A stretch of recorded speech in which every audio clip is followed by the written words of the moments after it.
everyone, my name is Elizabeth and I'm a youth services librarian at the Westmont Public Library. And today we're going to create our very own salt crystal fall leaves using some scientific chemistry principles. So this is a really fun STEM project you can do at home.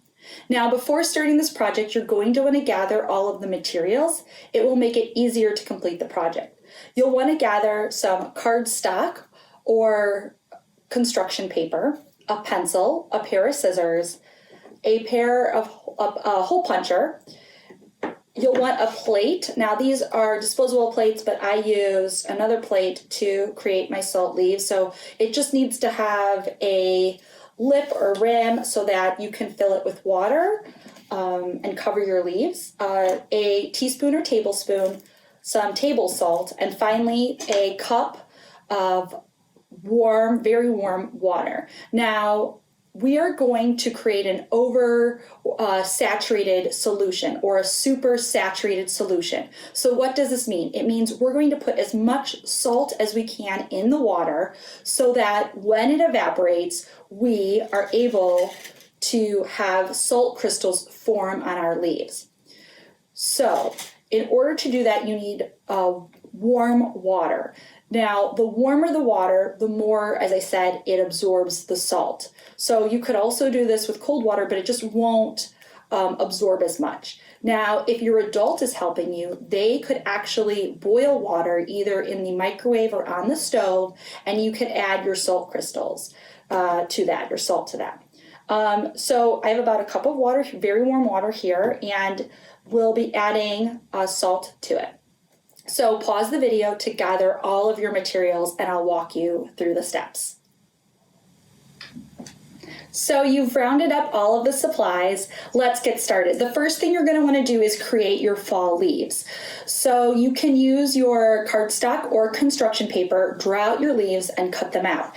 I was able to use our library's vinyl cutter and die cuts to create my fall leaves. Now, if you don't cut holes in them, they're just really wonderful items maybe you could put on your table or just observe the salt crystals on them. But if you were to punch a hole in them, you could actually create your own garland or hang them up in your window. It's up to you. So I have punched a hole in a few of them and others I just leave without a hole. So this is what they look like after the water has evaporated from our super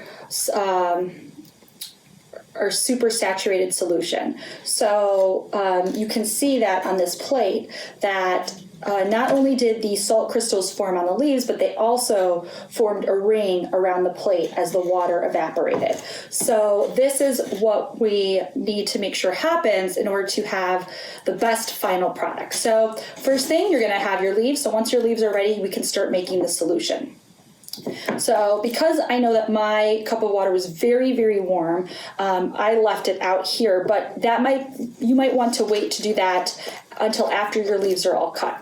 So like I said, in order to create a super saturated solution, so a solution that has way more salt than it needs, so that we can create our salt crystals, you want the warmest water possible. If your adult is helping you, you can boil water and add the salt.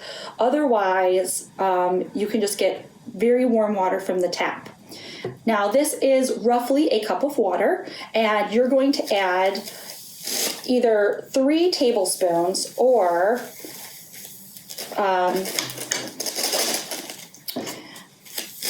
6 teaspoons. So I'm just doing it over this. So we'll fill the teaspoons up. So 1, 2, 3, 4, 5, and 6. So roughly 6 to 8 teaspoons or 3 to 4 tablespoons. So then you're going to mix it around and you're going to try and make sure that as much of the salt as possible is dissolved into your solution.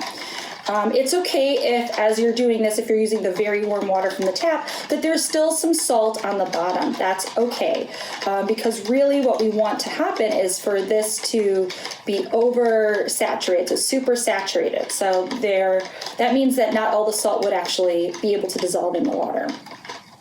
So now we'll grab our plate. Now you can use plates you have at home or disposable plates or even a cookie tray if you want to do more than a few at a time. So I'll just put my leaves in here like this. You want to make sure that they don't overlap too much. It's okay if they overlap a little, but just not too much. So like this, and then just once you've mixed as much salt as you can into your liquid, you'll just pour the water over them. So they don't, remember, the more water you put, the longer it's going to take for it to evaporate. So this project will take at least 24 hours to see the final results. So we'll go ahead and cover the leaves with the water. You might not even use the entire cup. It just depends on how big your plate is and how deep it is. So I want to make sure that they are covered with the water as much as possible. All right, see, I didn't use all the water, and that's okay.